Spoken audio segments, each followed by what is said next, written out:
So this is a question that was asked in the CBSE inverse trigonometry function पे ये question है. ठीक है, आइए इसको सॉल्व करते हैं. This is one of the most important question क्योंकि इसमें कई सारी ट्रिक्स लग रही हैं. तो चलिए, इसमें हमें दिया हुआ है sine of cot inverse x plus 1 is equal to cos of tan inverse x and we need to calculate the value of x. ठीक है, तो सबसे पहले यहाँ पर हम लोग RHS ले लेते हैं. ठीक है, RHS में हमें क्या दिया हुआ है, cos of tan inverse x, right. और जो LHS में वो साइन है, तो हम क्यों ना RHS में भी साइन में कन्वर्ट कर दें. तो हम इसको लिख सकते हैं साइन कॉम्प्लीमेंट्री फंक्शन की हम यहाँ पर एक आइडेंटिटी लगाएंगे, sine 90 minus theta is cos theta. ठीक है, हम इसको ऐसे लिख सकते हैं. तो चलिए अब LHS और RHS को इक्वेट करते हैं. LHS हमारे पास sine cot inverse x plus 1 is equal to RHS which is sine pi by 2 minus tan inverse x. ठीक है, सो यहाँ पे क्या होगा, ये साइन और साइन यहाँ से हट जाएगा. ठीक है, on taking sine inverse on both side this sine will remove. तो जो रिमेनिंग हमारे पास रह जाएगा वो रह जाएगा cot inverse x plus 1 is equal to pi by 2 minus tan inverse x.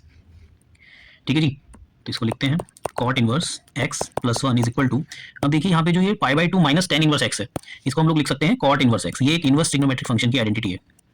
ठीक है, क्योंकि tan inverse x plus cot inverse x is equal to होता है पाई बाई 2. तो pi by 2 minus tan inverse x is nothing but the cot inverse x. तो यहाँ से cot inverse हट जाएगा दोनों साइड से by taking cot on both sides. So ये इक्वेशन बन जाएगी x plus 1 is equal to x. ठीक है, तो इसका क्या रिजल्ट आएगा, नो सॉल्यूशन. क्या आएगा, नो सॉल्यूशन. तो क्या यही हमारा आंसर है, नहीं, ये हमारा आंसर नहीं है. This is one of the solution. ठीक है, जिसमें हमारे पास x की कोई वैल्यू नहीं आई है. अगर आप यहाँ तक क्वेश्चन को छोड़ के आओगे तो you will get only half marks. तो कैसे निकलेगा इसका पूरा सॉल्यूशन. देखिए इस क्वेश्चन में दिया हुआ है आपको यहाँ पर cos tan इनवर्स x, इसको हमने कन्वर्ट कैसे किया, इसको लिख दिया sin 90 minus tan inverse x. तो कॉम्प्लीमेंट्री एंगल की एक और प्रॉपर्टी होती है कि अगर आप sin 90 माइनस थीटा ले रहे हो तो भी आपको cos थीटा मिलेगा और sin 90 प्लस थीटा ले रहे हो तो भी आपको cos थीटा ही मिलेगा, क्योंकि in second quadrant sin is positive. तो आप चाहे sin 90 माइनस थीटा लिखो you will get cos theta, चाहे आप sin 90 प्लस थीटा लिखो you will get again cos theta.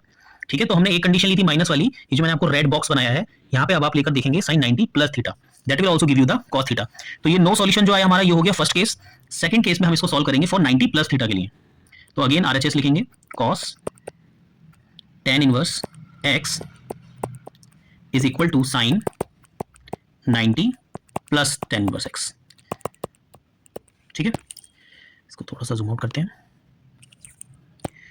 ठीक है, और जो हमारा LHS है वो क्या है, LHS हो जाएगा, LHS हमारा सेम रहने वाला है which is sine cot inverse x plus 1.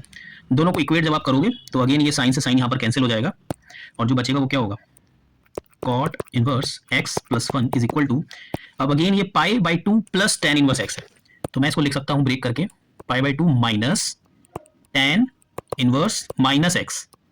ठीक है, इसको हम ऐसे लिख सकते हैं, it will give you minus x, क्योंकि जो tan इनवर्स माइनस थीटा होता है वो भी माइनस tan इनवर्स थीटा होता है.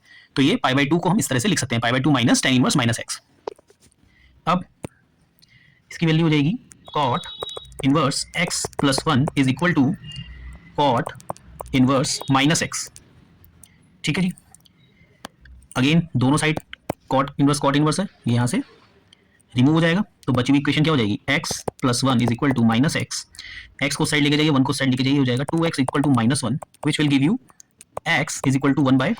तो ये क्वेश्चन थोड़ा सा ट्रिकी दिया है सीबीएसई ने, क्योंकि मैक्सिमम बच्चे इस वाले पॉइंट पे ही क्वेश्चन को छोड़ आए थे, नो सॉल्यूशन पर. बहुत कम बच्चों ने यहाँ तक सॉल्व किया है -1/2 तक. तो ये हमारा सॉल्यूशन हो जाएगा इस वाले क्वेश्चन का. ठीक है, इसी तरीके के और ट्रिकी क्वेश्चन देखने के लिए आप मुझे फॉलो कर सकते हैं. All the best.